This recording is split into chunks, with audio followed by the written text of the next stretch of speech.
Hello guys, आज मैं explain करने जा रहा हूँ BTTH के ऑफिशियल एपिसोड 60 को। जैसा कि आपने इसके पहले के एपिसोड में देखा था कि प्रोटेक्टर वो ने मास्टर यान लाओ के सोल को लेकर चला जाता है, जिस पर शाओ यान बहुत ज़्यादा उदास हो जाता है और उसका जितना भी गुस्सा रहता है वो युनलिन सेक के ऊपर निकलता है और वो युनलिन सेक को तबाह करने की बात करता है, जिस पर युनलिन उसके सामने आकर उसको रोक लेती है। इसके बाद में शाओ यान युनलिन सेक को 1 महीने का समय देता है जिमा एम्पायर को खाली करने का।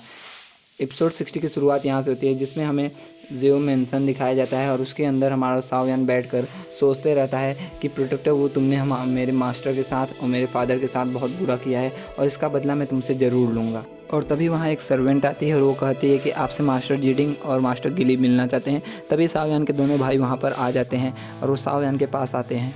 तभी गिली शाओ यान को एक पंच देते हुए कहता है, भाई तुम तो बहुत जल्दी ठीक हो गए। जिस पर शाओ यान कहता है कि नहीं, अभी मैं पूरी तरीके से ठीक नहीं हुआ क्योंकि मेरे जो अंदर के घाव हैं पूरी तरीके से भी नहीं भरे हैं। जिस पर जीडिंग कहता है कि शाओ यान, तुम्हारे घाव को भरने में जितना समय लेना है तुम उतना समय ले लो, क्योंकि तुम हमारे जो फैमिली के लिए बहुत ज़्यादा महत्वपूर्ण हो। और यह सुनकर शाओ यान तभी वहाँ पर जाकर बैठ जाता है। फिर शाओ यान गिली से पूछता है कि युनलिन सेक का क्या हुआ, जिस पर गिली बताता है कि युनलिन सेक के लोग जल्द ही जिमा एम्पायर को खाली करने वाले, नहीं तो हम उनमें से किसी को भी नहीं छोड़ेंगे। जिस पर जीडिंग कहता है कि हमें ऐसा नहीं करना चाहिए क्योंकि युनसेन मर चुका है और युनलिन सेक के डिसाइपल्स को मारने से जिमा एम्पायर में जी फैमिली की इमेज डाउन होगी। जिससे सुनकर गिली कहता है, हाँ भाई, हमें इसका भी ध्यान देना होगा। वो क्या है ना, मैं ब्लैक कॉन रीजन से आता हूँ और वहाँ पे लोगों की जान लेना बहुत आम सी बात है।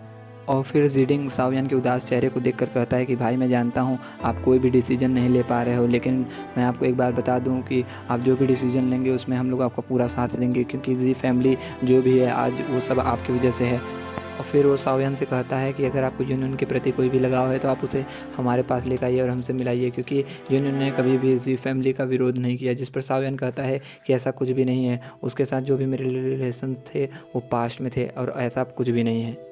और तभी वहाँ आइस एम्परर आ जाते हैं और वो शाओ यान से कहते हैं कि शाओ यान, क्या हाल चाल है तुम्हारा, तुम्हारे घाव तो बहुत जल्दी रिकवर हो गए, मुझे लगा था तुम लगभग 1 महीने का समय लोगे। और तभी आइस एम्परर को कुछ महसूस होता है, जिस पर शाओ यान कहता है कि मेरे अंदरूनी जो घाव हैं अभी तक नहीं भरे हुए हैं और मैं अभी पूरी तरीके से रिकवर नहीं हुआ। जिस पर आइस एम्परर कहते हैं कि तुम्हारी जो युनसेन से फाइट थी उससे तुम्हें जो घाव हुए हैं वो तो हुए हैं, लेकिन तुमको इससे काफ़ी फ़ायदे भी हुए हैं। इस पर शाओ यान कहता है कि मैं जल्द ही डाओ वोंग में अपग्रेड होने वाला हूँ। जिस पर आइस एम्परर कहते हैं कि तुम्हें दबाकर रेस्ट करना चाहिए और इसके बाद में तुम्हें ट्राई करना चाहिए डाओ वोंग में अपग्रेड होने के लिए। और फिर शाओ यान कुछ सोचता है और आइस एम्परर से कहता है कि आपको हॉल ऑफ सोल के बारे में कुछ पता है। जिस पर आइस एम्परर कहते हैं हॉल ऑफ सोल, नाम सुनकर वो शॉक्ड हो जाते हैं। और फिर वो कहते हैं कि हॉल ऑफ सोल के बारे में तो मुझे बहुत ज़्यादा नहीं पता है, लेकिन ये वो लोग सीक्रेट मेथड यूज़ करते हैं अपने लेवल्स को बढ़ाने के लिए और उनके जितने भी काम होते हैं वो सभी सीक्रेट होते हैं। इस पर शाओ यान को बताता है कि मेरे जो मास्टर थे और मेरे जो फादर थे दोनों को हॉल ऑफ सोल वालों ने ही। गिली कहता है कि हॉल ऑफ सोल वाले तो बहुत ज़्यादा ताकतवर हैं।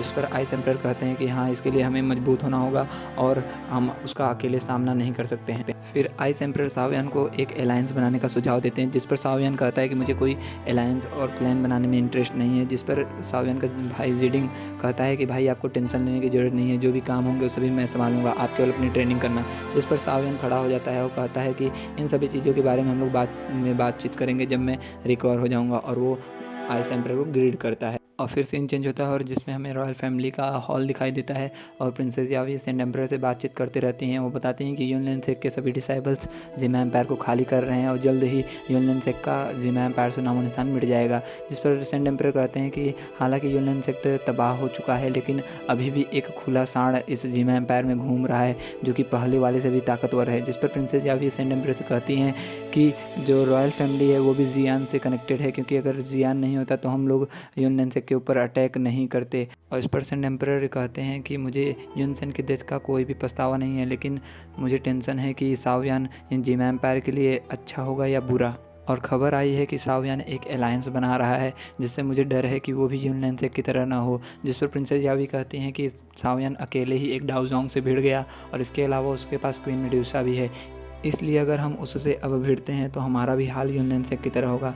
जिस पर सेंट एम्परर अपनी जगह से खड़े हो जाते हैं और कहते हैं कि क्या हम हाथ पे हाथ रख कर बैठे रहें और शाओ यान जो चाहता है उसे हम करने दें। जिस पर प्रिंसेस यावी ये कहते हैं कि मुझे ऐसा लगता है कि शाओ यान युनसेन की तरह नहीं है। हालांकि उसने युनलिन सेक को तहस नहस कर दिया, लेकिन ये सब करने के लिए उसके पास एक वैलिड रीजन था। जिसे सुनकर सेंट एम्परर कहते हैं कि हाँ, युनसेन और शाओ यान एक अलग अलग पर्सनालिटीज़ हैं। जिस पर प्रिंसेस यावी कहती हैं कि शाओ यान एक अच्छा लड़का है, इसलिए हमें उसके कामों में दखल नहीं देना चाहिए और उसकी मदद करनी चाहिए। जिसे सुनकर सैंड एम्परर कहते हैं कि क्या तुम चाहती हो हमें उसे अलायंस बनाने देना चाहिए, जिस पर प्रिंसेस यावी कहती हैं कि हमारे पास इसके अलावा दूसरा कोई चारा नहीं है, क्योंकि युनसेन की डेथ के बाद जिमा एम्पायर में एक पावरफुल अलायंस का होना बहुत ज़रूरी है। ये हमारी फैमिली के लिए और हमारी कंट्री के लिए, दोनों के लिए बहुत ज़्यादा आवश्यक है। जिस पर सैंड एम्परर कहते हैं कि ठीक है, तुम साओयान के पास जाकर ट्राई करो, लेकिन अगर साओयान युनसेन की तरह निकला तो मैं उससे तब तक लड़ूंगा जब तक हम दोनों में से कोई एक मर नहीं जाता। जिस पर प्रिंसेस यावी कहती हैं आप टेंशन ना लीजिए, ऐसा कुछ भी नहीं होगा। इस पर सैंड एम्परर कहते हैं तुम्हें उस पर इतना ट्रस्ट है, कहीं तुम्हें वो पसंद तो नहीं आ गया है। जिस पर प्रिंसेस यावी शर्माते हुए ना कहती हैं। फिर सैंड एम्परर कहते हैं ठीक है, तुम साओयान के पास जाओ और उसे कह दो कि हमें उसे अलायंस बनाने में कोई भी आपत्ति नहीं है और रॉयल फैमिली उसकी पूरी मदद करेगा, क्योंकि अब जिमा एम्पायर में एक पावरफुल अलायंस और पावरफुल मास्टर की ज़रूरत है। और इस पर प्रिंसेस यावी कहती हैं आप टेंशन मत लीजिए, वो सब मैं संभाल लूँगी। और तभी सैंड एम्परर कहते हैं उससे पहले तुम अपने कुछ लोगों को पॉइजन सेक्ट के बारे में पता लगाने के लिए भेज दो, हाल ही में सेक्ट सामने आया है। जिस पर प्रिंसेस यावी कहती हैं हमने अपने कुछ लोगों को उसके बारे में पता लगाने के लिए भेजा था और हमें पता चला केवल 2 शब्द, पॉइजन गर्ल। और फिर सीन चेंज होता है और हमें दिखाया जाता है कि साओयान एक कमरे में बैठकर मास्टर की दी हुई स्क्रॉल को पढ़ते रहता है, जिसमें लाइफ ड्यूरिंग पिल के बारे बनाने के बारे में लिखा होता है। और मास्टर बताते हैं कि इस पिल को बनाना बहुत कठिन है, लेकिन अगर तुम्हारे भाई के शरीर से पॉइजन को बाहर निकालना है तो इसके लिए अगर वो बीच में ही डाओंग में अपग्रेड हो जाता है तो उसके शरीर से पूरे पॉइजन बाहर निकल जाएंगे। फिर साओयान उन इंग्रेडिएंट्स को पढ़ते रहता है, तभी वो अपने माथे से बोन चिल्ली फ्लेम को बाहर निकालता है, जिससे कि उसे पता चल जाता है कि उसके मास्टर अभी भी जिंदा है। फिर साओयान खड़ा होता है और अपने बाहों को स्ट्रेच करता है। वो कहता है कि लाइफ ड्यूरिंग पिल बनाने का तरीका तो पता चल गया, अब मुझे जल्द ही इस पिल को बनाना है। और तभी बाहर से आवाज़ आती है कि मास्टर साओयान आपसे मिलने के लिए प्रिंसेस यावे आई हुई हैं। जिस पर साओयान ठीक है कहता है और सोचता है कि वो क्यों मिलने आई हुई हैं। फिर साओयान मीटिंग हॉल में आता है, जहाँ प्रिंसेस यावे साओयान को देखकर कहते हैं कि साओयान आपसे मिलने के लिए पहले से अब और कठिन हो गया है, मैं कई दिनों से आपसे मिलना चाहती थी लेकिन आज आपसे मुलाकात हुई। जिस पर साओयान कहता है आप मुझसे क्यों मिलना चाहती थी। जिस पर यावे कहती हैं कि आपसे मिलने के लिए भी कोई रीज़न की ज़रूरत है, आपने इतनी हमारी मदद की है। जिस पर साओयान उसे ग्रीट करता है और वहाँ बैठ जाता है। फिर साओयान उनसे कहता है कि आप बिना कारण के तो मुझसे मिलने नहीं आई होंगी। जिस पर प्रिंसेस यावे कहती हैं हमने सुना है कि आप एक नए अलायंस बना रहे हैं। जिस पर साओयान कहता है कि हाँ, हम एक नए अलायंस को बना रहे हैं, क्योंकि हमारे जो दुश्मन हैं वो बहुत ज़्यादा बढ़ चुके हैं और काफ़ी पावरफुल हो चुके हैं, इसलिए अपने क्लैन को प्रोटेक्ट करने के लिए एक अलायंस का होना बहुत ज़रूरी है। जिस पर प्रिंसेस यावी कहती हैं कि हाँ, जिमा एम्पायर में एक पावरफुल अलायंस की ज़रूरत है। जिस पर साओयान शॉक्ड हो जाता है और कहता है कि इसके लिए रॉयल फैमिली को क्या चाहिए। जिस पर प्रिंसेस यावी खड़ी हो जाती हैं और कहती हैं कि इसके लिए रॉयल फैमिली को कुछ भी नहीं चाहिए, बस हम चाहते हैं कि ये अलायंस युनसेन की तरह ना हो। जिस पर साओयान भी जोश में आकर कहता है कि ये अलायंस युनसेन की तरह बिल्कुल नहीं होगा और रॉयल फैमिली ने जो हमारे लिए किया उसे हमें याद रखेंगे और भविष्य में कभी भी रॉयल फैमिली को हमारी ज़रूरत होगी तो हम उसकी पूरी मदद करेंगे। जिस पर प्रिंसेस यावी कहती हैं कि मुझे पता था कि तुम एक अच्छे दिल के आदमी हो। जिस पर साओयान कहता है कि हमारी जो अलायंस बनाने की मीटिंग है वो जल्दी ख़त्म होने वाली है, तब हम सभी को बैठक बुलाएंगे। फिर प्रिंसेस यावी कहती हैं ठीक है, और वो ताली बजाती हैं और कुछ सर्वेंट्स वहाँ पर कुछ गिफ्ट लेकर आ जाते हैं, जिसे देखकर साओयान कहता है ये सब क्या है। तो प्रिंसेस यावी बताती हैं कि हमारे मास्टर के द्वारा ये आपके अलायंस के लिए कुछ गिफ्ट हैं। जिस पर साओयान उसे ग्रीट करता है और फिर प्रिंसेस यावी वहाँ से ग्रीट करते हुए उसे चली जाती हैं।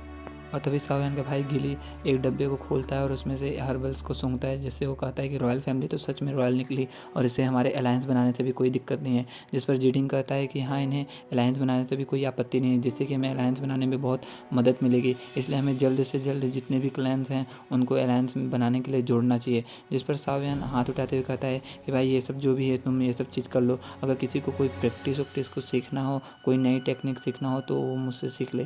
जिस पर उसका भाई कहता है कि भाई तुम तो अभी से हाथ उठा रहे हो, और यह बातचीत करते हुए तीनों लोग हंसने लगते हैं। और तब गिली साओयान से कहता है कि भाई अब आप कैसे हो।